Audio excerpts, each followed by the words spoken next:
Hello everyone, welcome back to our channel ML for Analytics. In the last class we had studied about automatic date time in Power BI. In this class we are going to study how to create calendars in Power BI using DAX.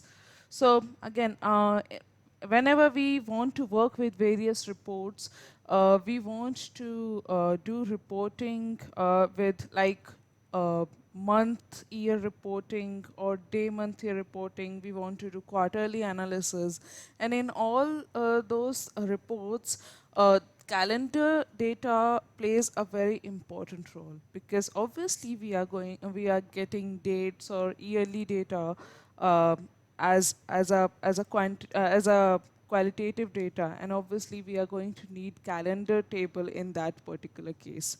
So Power BI has, or you can say DAX has various functions which we can use in order to come up with calendars. So what I have done over here, I have prepared different calendars using different functions of DAX, and I'm going to let you know about them in this particular video. So without any delay, let's get started. So this is the first table, which is calendar 1, and again, as you can see, the storage mode is import mode. And what I have done over here is, this is the DAX function that I have used over here. So DAX has a function which is called as calendar function. And the first argument of this particular function is the starting date of the calendar. So again, as you can see, the fact sales is actually a table from my Contoso database, and what I'm doing over here is I am getting, first of all, I am getting the minimum date out of fact sales table.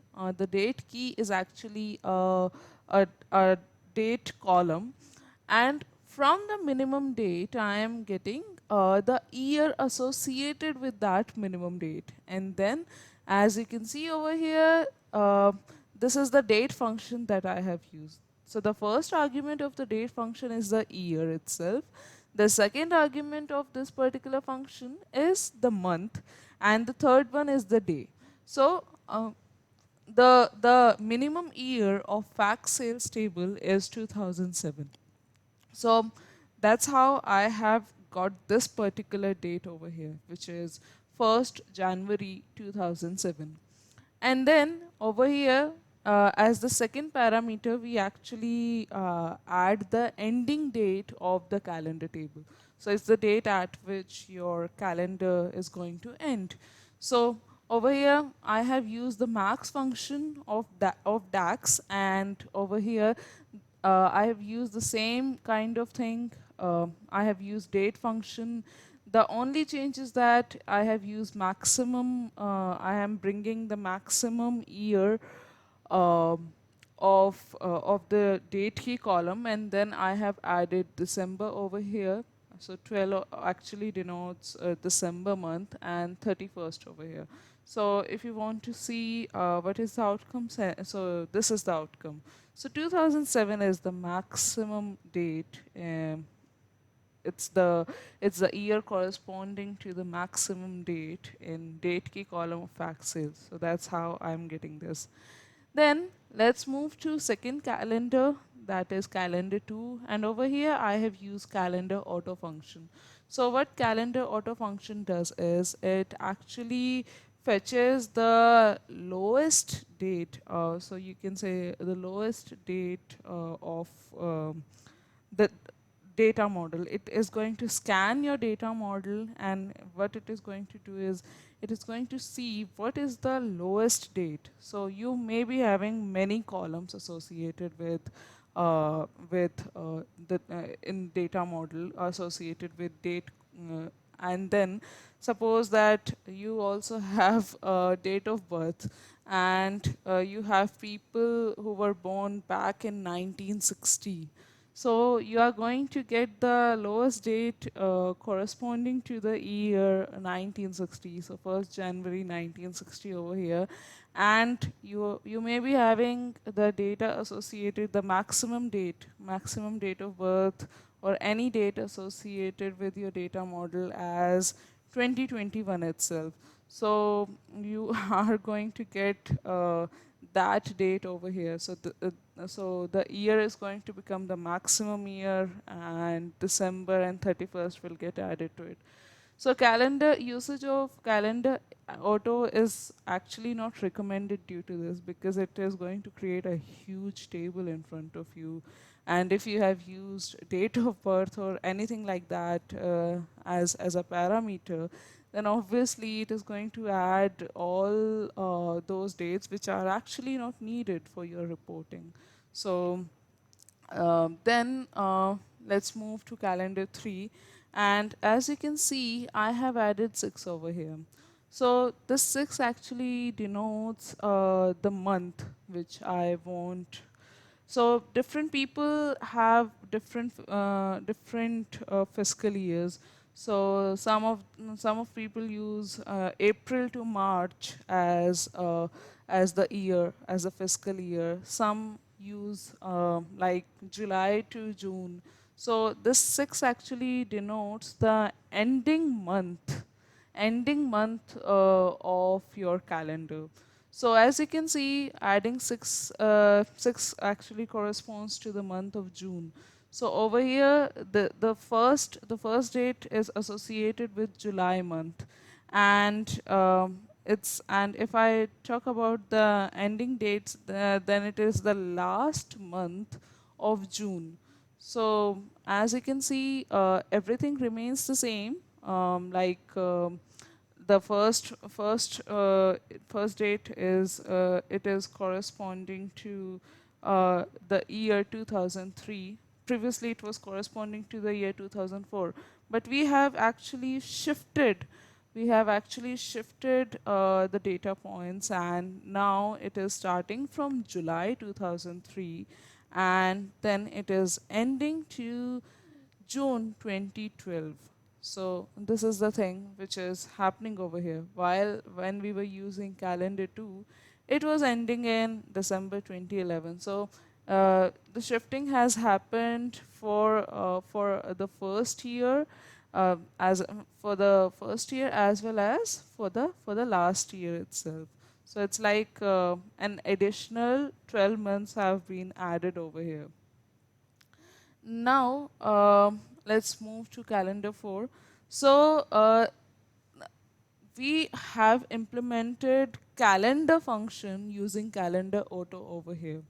So again, if you recall calendar 1, so here we had used calendar, and we had used date, year, and min or max in order to prepare this particular table. So this is actually some what we actually want. We want like limited amount of dates to report on, because we don't want our model to become excess in size. So because that is going to actually affect the performance, and we don't want that. But it's for the knowledge purpose. So I have implemented this using var and return. So this var stands for variable. So first of all, I have created a variable called as min date, and I am just fetching the minimum date from fax sales, and then I'm extracting the year out of it, and then I'm extracting the maximum year, and then in the return call, I'm filtering calendar auto, and the filter condition is that the year corresponding to the date column, which is the outcome of calendar auto, it should be greater than or equal to minimum date, and it should be less than or equal to maximum date. And that's how I get the same result as I was getting in calendar 1. And then lastly, this is calendar 5, and over here it is something I have prepared a big table over here for different reporting needs. So the first column is actually the date column. Then the second column is year column. Third one is the quarter number. Fourth one is quarter. Then month number, month, weekday number, weekday, year month number, year month, year quarter number, year quarter. So how to prepare that? How to come up with that? Let's understand that. So again, I have a variable min date, and I'm storing the minimum, the year corresponding to minimum date in this particular variable, and the year corresponding to maximum date in max date. And in return call, what I'm doing is I'm adding columns to this particular table. So obviously, the calendar auto is going to give me a table, and in that particular table, I want to add columns. For that only, I am using this function of DAX, that is add columns. So this particular statement, this filter statement is the same as for calendar 4, and it is going to give me just one column, which is the date column, and it is given over here.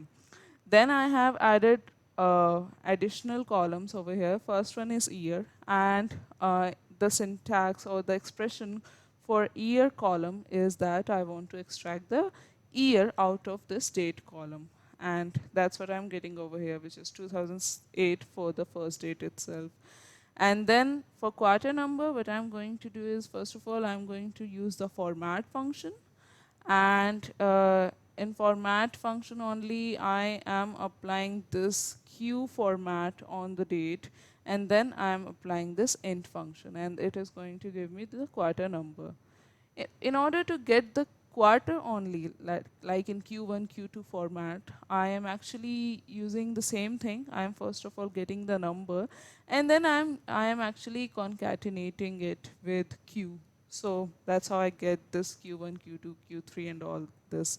Then for month number, it's the same thing. Like I'm actually extracting the month out of this date using the month function.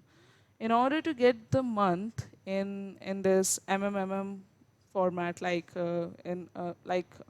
so what I'm doing is I'm using the format function over here, and I am specifying the long MMMM in order to get the full name associated with the month.